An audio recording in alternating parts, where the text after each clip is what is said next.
15-16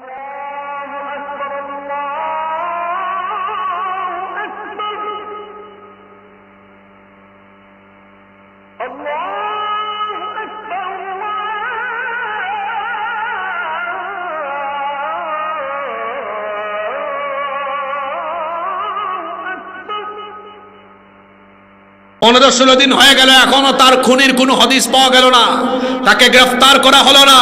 সরকারকে বলছি, যদি আমার ভাই শরীফ উসমান বিন হাদি তার খুনিদেরকে অতি শীঘ্রই গ্রেফতার করে বিচারের আওতায় নিয়ে না আসতে পারেন, তাহলে এই দেশের জনগণ চুপ করে বসে থাকবে না, একেবারে আপনাদের সচিবালয় পর্যন্ত ঘেরাও করে অবরুদ্ধ করে দেওয়া হবে। এই দেশের ন্যায় বিচারের সমস্যা আছে, এই দেশে ক্ষমতা আর টাকা আছে যার, আইন না না না না আইনের কোনো বালাই নাই তার। যার টাকা আছে, ক্ষমতা আছে, আইন তার পায়ের নিচে থাকে। যার টাকা নাই, ক্ষমতা নাই, তার আইনের কিছুই নাই। একবার আমার পাসপোর্টে ভুল হয়েছিল, এই পাসপোর্টটা কারেকশনে পাঠাইয়া প্রথমবার আমার কাছে পয়সা দাবি করেছে। আমি বলছি 1 টাকাও দিব না। ঘুষ দেওয়াও অন্যায়, নেওয়াও। ওই ডিজি পাসপোর্ট অফিসের প্রধান যে ওরে কি বলে জানি, ডিজি তো বলে না, আর কি জানি বলে, ওর সাথে আমি তর্ক করলাম। বললাম আমি তো হুজুর মানুষ, এটা আমি করব না। পরবর্তীতে এটা ঠিক হয়ে আসছে, লম্বা একটা সময় লাগছে। আপনাদের অনেকের আইডি কার্ডের সমস্যা হয় না? কয় চক্কর যাওয়া লাগে? জোরে বলেন। হ্যাঁ, আমার বাবা ফায়ার হয়ে গেছেন, দেখছেন? তার মানে উনি কষ্ট পাইছে। বসেন, শোনেন, কয় চক্কর যাওয়া লাগে? আর মামু জোরে বলেন। আর ক্ষেত্র বিশেষে দেখা যায় কয়েক ঘন্টায় হয়ে যায়। আপনাদের দেশের আইন কি সমান? জোরে বলেন, আইন কি সমান? তাহলে যারা বলে আইন সবার জন্য সমান, এটা একটা মারাত্মক প্রতারণা। 16 দিন হয়ে গেল আমার ভাই শহীদ শরীফ উসমান হাদি, তার পরিবার এখনো ন্যায় বিচার পায়নি। আমরা সরকারের কাছে জানতে চাই, কেন আমার ভাই এখনো ন্যায় বিচার পেল না? কেন তার খুনিদেরকে এখনো ধরা গেল না? জাতি তার পরিষ্কার উত্তর জানতে চায়। স্বরাষ্ট্র উপদেষ্টা, আইন উপদেষ্টার কাছে এই জাতির লোকদের প্রশ্ন, কেন এখনো তাদেরকে গ্রেফতার করা হলো না? তাহলে কি উপরে উপরে মশারি ফেলাইয়া, মশারি উপর থেকে ফেলে যেমন মশারির তলার লোককে মশা থেকে বাঁচানো হয়, আপনারাও কি এইরকম উপর থেকে মশারি ফেলাইয়া অপরাধীদেরকে বাঁচাতে চাচ্ছেন নাকি? এটা আমাদের আজকে প্রশ্ন।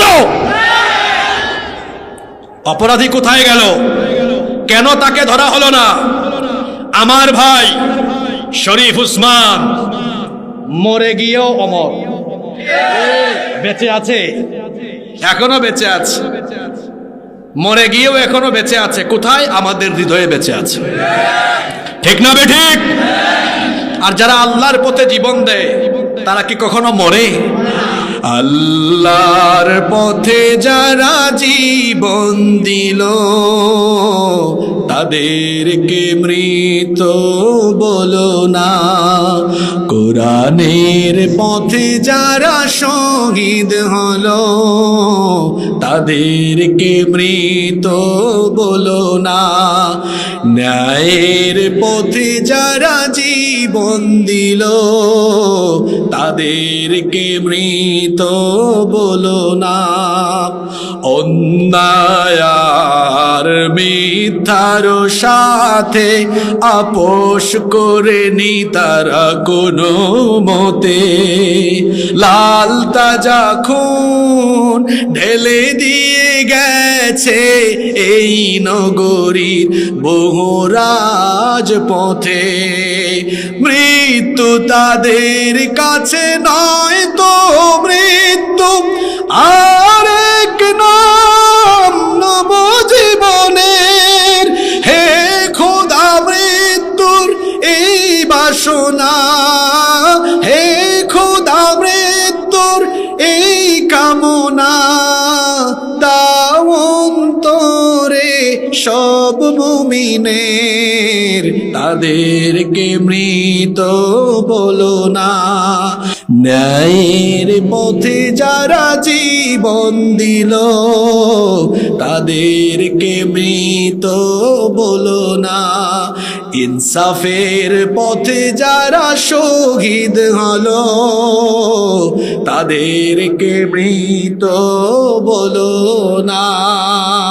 এরা কখনো মারা যায় না, এরা মরেও মানুষের হৃদয়ে অমর হয়ে বেঁচে থাকে। এরা কখনো ইতিহাসের পাতা থেকে হারায় না। শহীদ শরীফ উসমান আমার ভাইয়ের নাম ইতিহাসের পাতায় স্বর্ণাক্ষরে সারা জীবন লেখা থাকবে।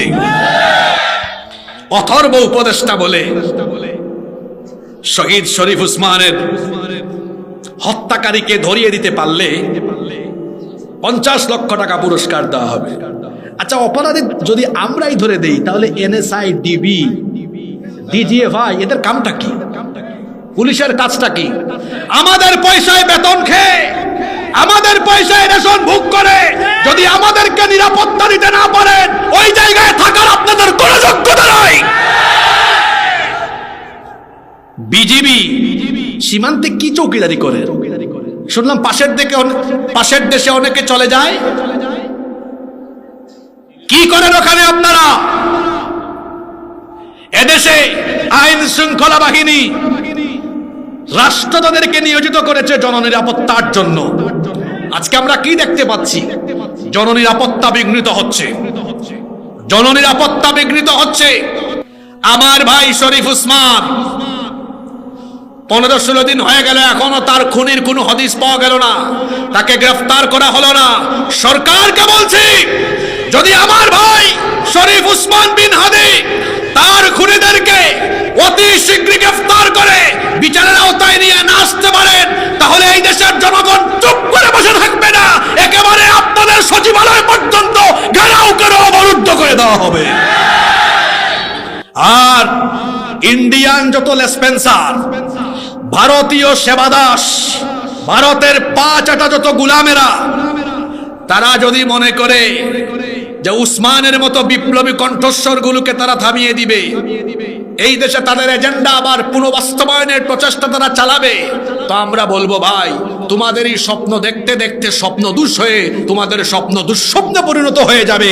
আমরা বেঁচে থাকতে এই দেশে আপামর ছাত্র জনতা, জেনজি, যাদেরকে আমি বলি একরুখা, যেটা বুঝছে তো বুঝছে, এই জেনজি বেঁচে থাকতে এই দেশে ভারতীয় আধিপত্যবাদ আর কোনোদিনও কায়েম করতে দেওয়া হবে না। আমরা কারো দাস হয়ে, গুলাম হয়ে এই দেশে আমরা থাকবো না। আমরা স্বাধীন সার্বভৌম এই দেশে মাথা উঁচু করে আমরা আমাদের এই দেশে স্বাধীনভাবে বসবাস করব।